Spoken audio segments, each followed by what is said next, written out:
అందరికీ నమస్కారం అండి. జయగురుదత్త ఎస్విఎస్ ఛానల్కి స్వాగతం సుస్వాగతం. ఈరోజు చందమామ కథల్లో నిర్వాసుడి మోక్షప్రాప్తి అనే చక్కని చందమామ కథ నుండి విందాం. చందమామ కథలు వినాలనుకుంటే ఫస్ట్ మా ఛానల్ని సబ్స్క్రైబ్ చేసుకోండి.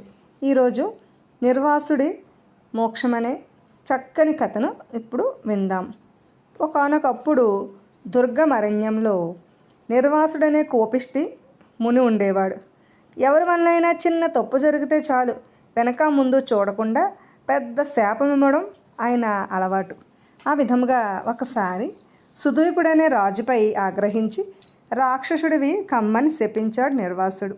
సుదీపుడు రాక్షసుడై ప్రజలను బాధించసాగాడు. సుదీపుడి మంత్రి సుకాముడు ఆయనకు జరిగిన విషయం తెలిసింది. వెంటనే ఆయన దుర్గమరణ్యానికి వెళ్ళి నిర్వాసుడిని కలుసుకుని, మునివర్య, సుదీపుడు మంచి రాజు. ఆయన పాలనలో ప్రజలు సుఖంగా ఉండేవారు. మీ శాపంతో సుదీపుడు రాక్షసుడై ఇప్పుడు తన ప్రజల్నే బాధిస్తున్నాడు. సుదీపుడు తప్పుకు ఇంతమంది ప్రజలను ఉసురు పెట్టడం తమకు భావ్యం కాదు. దయతలచి ఏదైనా తరుణోపాయం చెప్పండి అని వేడుకున్నాడు. నిర్వాసుడు మంత్రివంక జాలిగా చూసి, ఒకానొకప్పుడు బ్రహ్మదేవుడిచ్చిన వరాల వల్ల ఎందరో రాక్షసులు అమిత బలవంతులై ప్రపంచాన్ని బాధించసాగారు. అంటే దేవుడి వల్ల తప్పు జరిగిందనా? ప్రజలు తమ కర్మఫలం అనుభవించవలసి వచ్చినప్పుడు దేవుడు రాక్షసులకు వరాలిస్తాడు, మునులు మనుషులకు శాపాలిస్తారు. ఇందులో నేను నిమిత్త మాత్రుణ్ణి. నన్ను నిన్ను అందరిని నడిపించేవాడు ఆ పైన ఉన్నాడు అని చెప్పాడు. మునివర్య, మీరు చెప్పింది అక్షరాల నిజం. నా దేశ ప్రజల కర్మఫలం తీరిపోయే సమయం వచ్చిందేమో, అందుకే నేను మీ దగ్గరకు వచ్చాను. సర్వశక్తిమంతులైన తమరు నాకేదైనా నివారణోపాయం సెలవిచ్చి చెప్పండి అని సుకాముడు కోరుకున్నాడు. నిర్విసుడిని మరీ వేడుకున్నాడు కూడా. చివరకు నిర్విసుడు, నిన్ను చూస్తే నాకు జాలి కలుగుతున్నది కాబట్టి నీకొక రహస్యం చెబుతాను విను. ఇక్కడికి ఆమడ దూరంలో కాళీయ అనే కాళికాలయము ఒకటి ఉన్నది. అందులో నిలువెత్తు కాళీ విగ్రహం సామాన్యుల గుండెలను జలధరింపచేసేంత భయంకరంగా ఉంటుంది. నీవు ఆ విగ్రహం ముందు నిలబడి నీ శరీరంలో నీకు ఎక్కువగా ఇష్టమైన భాగాన్ని అర్పిస్తే మనసులోని కోరిక తీరుతుంది, వెళ్ళు అని చెప్పాడు. సుకాముడు ఆమెను దూరం ప్రయాణం చేసి కాళికాలయం చేరుకున్నాడు. అక్కడ కాళికా విగ్రహం భయంకరంగా ఉన్నప్పటికీ చెల్లింపక, మాత, నా దేశ ప్రభువు సుదీపుడిని తిరిగి మనిషిని చెయ్యి, అందుకుగాను నా శరీరంలో నాకు ఎంతో ఇష్టమైన శిరస్సును నీకు సమర్పించుకుంటున్నాను అంటూ వరలోంచి కత్తిని తీసి తలను నరుక్కోబోయాడు. అప్పటికక్కడ కనులు మిరుమిట్లు గొలిపే వెలుగు వచ్చింది. సుకాముడు చూడలేక కళ్ళు మూసుకున్నాడు. ఆ మరుక్షణం, మానవా, నీ దేశభక్తికి సాహసానికి మెచ్చాను. నువ్వు వెంటనే రాజధానికి తిరిగి వెళ్ళి అందరికీ అర్థమయ్యే విధంగా 1000 పుటల కథను రాయి.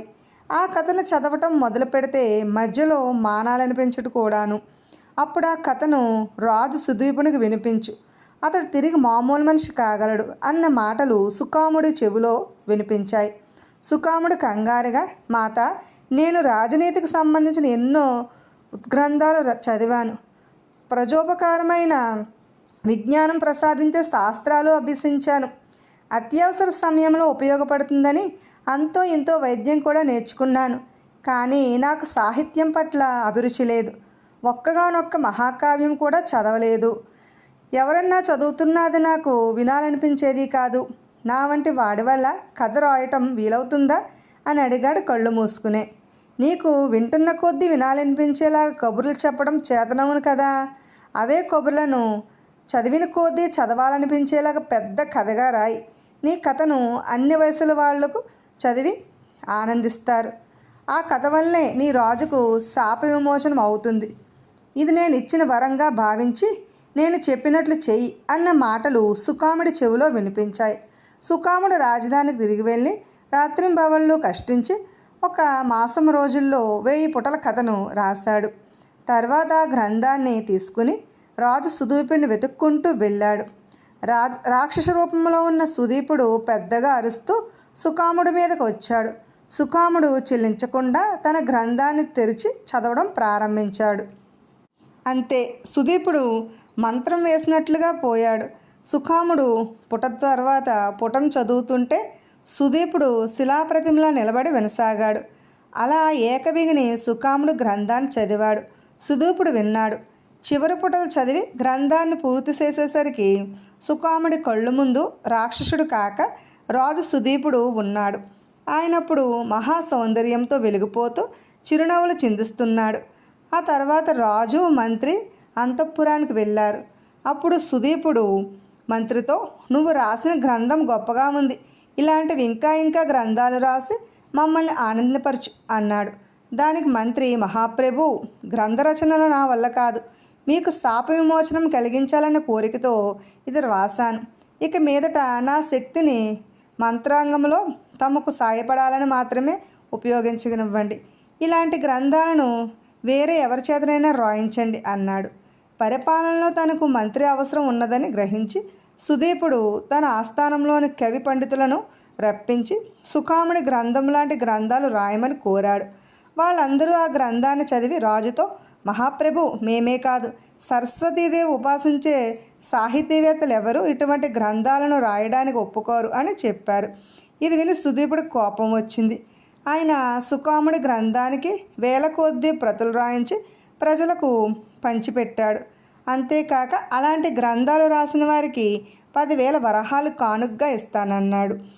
సాహితీవేత్తలు ఎవరు 10,000 వరహాలకు ఆశపడలేదు. కానీ కబుర్లు చెప్పడం బాగా వచ్చిన వాళ్ళు మాత్రం చాలామంది ముందుకు వచ్చారు. క్రమంగా అలాంటి గ్రంథాలు చాలా తయారయ్యాయి. ప్రజలకు ఆ గ్రంథాలు చాలా నచ్చాయి. రాసే వాళ్ళకి అవి డబ్బులు తెచ్చిపెట్టాయి, చదివే వాళ్ళకి వినోదాన్ని ఇస్తున్నాయి. ఇలా కొంతకాలం జరిగేసరికి ఆ దేశంలో కవి పండితులకు సాహితీవేత్తలకు ఆచరణ లేకుండా పోయింది. వాళ్ళంతా కలిసి ఒక చోట సమావేశమై విషయం చర్చించాక ఇటువంటి ఇబ్బంది కలగడానికి కారణం నిర్వాస మహాముని మాత్రమే చెప్పగలడని అనుకున్నారు. ఆ ముని మహాకోపిష్టి. ఆయన మన అందరినీ కలిపి శపిస్తే ఏం చేయాలి అని ఒక పండితుడు అడిగాడు. అందుకు మిగతా పండితులు ఏకకంఠంగా, ఈ దేశంలో ఉండి పనికిరాని గ్రంథాలు చదవడం కంటే నిర్వాస మహాముని శాపానికి గురి కావడమే మేలు అన్నారు. వాళ్ళు సుకాముడి గ్రంథాన్ని తీసుకుని నిర్వాస మహాముని ఆశ్రమానికి వెళ్ళారు. వాళ్ళు వెళ్ళేసరికి అతను ధ్యానంతో తపస్సు చేసుకుంటున్న నిర్వాస మహామునికి వాళ్ళ కోలాహలానికి తపోభంగమైనది. ఆయన కళ్ళు తెరిచి ప్రసన్న వదనంతో వాళ్ళ వంక చూసి వచ్చిన కారణం ఏమిటని అడిగి తెలుసుకుని సుకాముడి గ్రంథాన్ని తీసుకుని దివ్యశక్తితో అందులోని విషయాల్ని క్షణాల మీద గ్రహించి, సాహితీవేత్తలారా, మీ కారణంగా కొంతకాలం నుంచి నన్ను బాధిస్తున్న సందేహం తొలగిపోయింది. నేను మోక్షం కోసం ఎన్నో సంవత్సరాలుగా తపస్సు చేస్తున్నాను, కానీ కోపాన్ని విడిచిపెట్టలేకపోవడం వల్ల నాకు మోక్షం సిద్ధించడం లేదు. నా కోపంతో నేను కొందరి చేత వాళ్ళ కర్మఫలం అనుభవించే విధంగా శాపాలిస్తున్నాను. కానీ కొంతకాలం నుంచి నాలో కోపం పూర్తిగా నశించిపోయింది. అందుకు కారణం ఈ గ్రంథమేనని ఇప్పుడు అర్థమవుతున్నది అన్నాడు. మహాముని, అది ఎలాగో కొంచెం వివరించండి అని కోరాడు ఒక పండితుడు. పండితులైన మీకు అంత వివరణ అవసరం కాదనుకుంటాను. సరే, సుకాముడు రాసిన ఈ గ్రంథాన్ని చదవడం రాక్షస జన్మ కంటే ఘోరమైనది. అందువల్లే ఏ ప్రయోజనమూ లేని గ్రంథంలోని చప్పిడి మాటలు విన్న సుదీప్ మహారాజు రాక్షస రూపం నుంచి విముక్తుడయ్యాడు. మీ దేశ ప్రజలు తమ తమ కర్మఫలాన్ని అనుభవించడానికి ఇక ముందు నా శాపాలతో అవసరం లేదు. ఇలాంటి గ్రంథాలు చదివితే చాలు. ఇక నుంచి ప్రపంచంలో మునులు వాళ్ళ శాపాలు ఉండవు, వాటి బదులు ఇలాంటి గ్రంథాలే ఉంటాయి అన్నాడు నిర్వాస మహాముని చిరునవ్వు నవ్వుతూను. ఆ క్షణంలో కవి పండిత సాహిత్యవేత్తలందరూ చూస్తూ ఉండగా ఆకాశం నుంచి విమానం ఒకటి అక్కడికి దిగింది. అందులో ఉన్న దేవదూతలు నిర్వాస మహాముని ఆహ్వానించారు. ముని అక్కడ ఉన్న వారితో, ఈ గ్రంథము ధర్మమా అని నా కర్మఫలం పూర్తయి మోక్షం పొందుతున్నాను, సెలవు అంటూ విమానం ఎక్కాడు. ఇప్పుడు గురుదక్షిణ మాతృదక్షిణ అనే మరో చక్కటి చందమామ కథను విందాం. పట్టుదల వదలని విక్రమార్కుడు చెట్టు వద్దకు తిరిగి వెళ్ళి చెట్టుపై నుంచి శవాన్ని దించి భుజాన వేసుకుని ఎప్పటిలాగే మౌనంగా శ్మశానం కేసు నడవసాగాడు. అప్పుడు శవంలోని బేతాళుడు, రాజా, అర్ధరాత్రి వేళ భీతిగొలిపే ఈ శ్మశానంలో తలపెట్టిన కార్యం సాధించేందుకు దృఢ సంకల్పంతోనూ చూపుతున్న ధైర్య సాహసాలు మెచ్చదగినవే. అయితే వాటితో పాటు మనిషికి లోకజ్ఞత, సమయస్ఫూర్తి, లక్ష్యశుద్ధి ఎంతో అవసరం. అవి లేనివాడు కార్యం సిద్ధించే తరుణంలో దాన్ని చేజేతులా జారవిడవటం జరుగుతుంది. ఇందుకు ఉదాహరణంగా సునందుడనే వాడి కథ చెబుతాను, శ్రమ తెలియకుండా విను అంటూ ఇలా చెప్పసాగాడు. పూర్వం విరూపదేశానికి బృహస్పతి లాంటి బుద్ధిశాలి అయిన మంత్రి ఉండేవాడు. మహారాజు సూరసేనుడు ప్రతి విషయానికి మంత్రి మీదనే ఆధారపడేవాడు. ఆయన పాలనలో దేశం సుభిక్షంగా ఉంది. దురదృష్టవశాత్తు మహామంత్రి అకాల మరణానికి గురయ్యాడు. సూరసేనుడు కొత్త మంత్రిని ఎన్నుకొని ఆయన సలహాలతో రాజ్యపాలన చేయసాగాడు. కొత్త మంత్రికి రాజును మెప్పించడం బాగా తెలుసు, కానీ సలహాలు ఇవ్వడం బొత్తిగా చేత కాదు. ఆయన తనకు తోచిన సలహాలు ఇస్తుంటే రాజ్యపాలన అస్తవ్యస్తం కాసాగింది. కొందరు రాజుకి విషయం చెబితే ఆయన అంగీకరించక మంత్రి సలహాతోనే ఈ రాజ్యం సుభిక్షంగా ఉంది. మంత్రి అన్నవాడు తప్పుడు సలహాలు ఇవ్వలేడు. రాజ్యంలో ఇబ్బందులు వస్తే అవి తాత్కాలికం అన్నాడు. చివరకు రాజగురువు కూడా సూరసేనుణ్ణి మంత్రి సలహాల గురించి హెచ్చరించాడు. రాజు నవ్వి, గురువర్య, తమకు దైవ కార్యాల గురించి తెలిసినట్లుగా రాజకార్యాల గురించి తెలియదు. పాత మంత్రి సలహాలను కూడా ఆరంభంలో కొందరు తప్పుగా అర్థం చేసుకున్నారు. కొత్త మంత్రి సలహాలు గొప్పతనం కొద్ది కాలంలోనే అందరూ అర్థం చేసుకుంటారు అన్నాడు. అందుకు రాజగురువు ఏమీ అనలేక పాత మంత్రి ఇంటికి వెళ్ళాడు. పాత మంత్రి భార్య ఆయనకు నమస్కరించి ఉచితాసనం చూపించి రాజగురువు ఆమెను ఆశీర్వదించి, అమ్మాయి, మహారాజు సూరసేనుడు నీ భర్త వల్ల బాగా ప్రభావితుడైనాడు. మంత్రులందరూ ప్రతిభావంతులేనని ఆయన నమ్ముతున్నాడు. కానీ నీ భర్త మంత్రి స్థానాన్ని ఇప్పుడొక అసమర్థుడు ఆక్రమించాడు. వాడు తన తప్పుడు సలహాలతో దేశానికి హాని కలిగిస్తున్నాడు. మెచ్చుకోలు కబురులతో రాజును మెప్పించి తన స్థానంలో చేసుకుంటున్నాడు. కేవలం మంత్రి సలహాలు పైన ఆధారపడటం ఏ రాజుకు మంచిది కాదని సూరసేనుడు గ్రహించలేకపోతున్నాడు. ప్రస్తుతానికి మనం చేయగలిగింది ఏమీ లేదు, కానీ నువ్వు దేశానికి ఒక ఉపకారం చేయాలి. నీ కుమారుడు సునందుడికి ఇప్పుడు 10 ఏళ్ల వయసు కదా. చండకారణ్యంలోని వితంతుడి గురుకులాశ్రమానికి వాడిని పంపు. వితంతుడు నీ కుమారుణ్ణి విచక్షణాజ్ఞానం గల మహామంత్రిగా తీర్చిదిద్దుతాడు. నీ కుమారుడు విద్య ముగించుకుని తిరిగి వచ్చే వరకు మన దేశానికి మోక్షం లేదు అన్నాడు. పాత మంత్రి భార్య అందుకు సరేనని అలాగే చేసింది. 10 ఏళ్ల వయసులో సునందుడు తల్లిని విడిచి చండకారణ్యం చేరుకున్నాడు. అక్కడ వితంతుడు వాణ్ణి చూసి విషయం అడిగి తెలుసుకుని, గురుకులానికి జ్ఞాన సముపార్జన కోసం రావాలి, మంత్రి పదవిని ఆశించి రాకూడదు. అయినా నీకు ఇంకా పదవి గురించి ఆలోచించే వయసు రాలేదు అన్నాడు. సునందుడు వితంతుడికి నమస్కరించి, గురువర్య, నా తండ్రి మంచి సలహాలతో మహారాజుకు సాయపడిన మాట నిజం. ఆ విధముగా దేశానికి ఉపకారం జరిగింది. కానీ నా తండ్రి కారణంగా రాజుకు మంత్రి సలహాలన్నీ మంచి సలహాలే అన్న దురభిప్రాయం కలిగింది. అది తొలగించాల్సిన బాధ్యత నాది. సమర్థుడైన మంత్రి రాజులో విచక్షణా జ్ఞానాన్ని పెంచుతాడు తప్ప అన్నింటికీ తనపై ఆధారపడేలా చేయడు. నా తండ్రి చేసిన తప్పును సవరించడం కోసమే నేను తమ వద్దకు వచ్చాను అన్నాడు. వితంతుడు సునందుని దీవించి, నీలో గొప్ప తేజస్సుంది. నీ మాటలు వయసుకు మించిన తెలివిని సూచిస్తున్నాయి. నిన్ను సకల శాస్త్ర పరాంగుతుని చేసి ఆ తర్వాత ఈ గురుకులాన్ని నీకే అప్పగించాలని అనిపిస్తున్నది.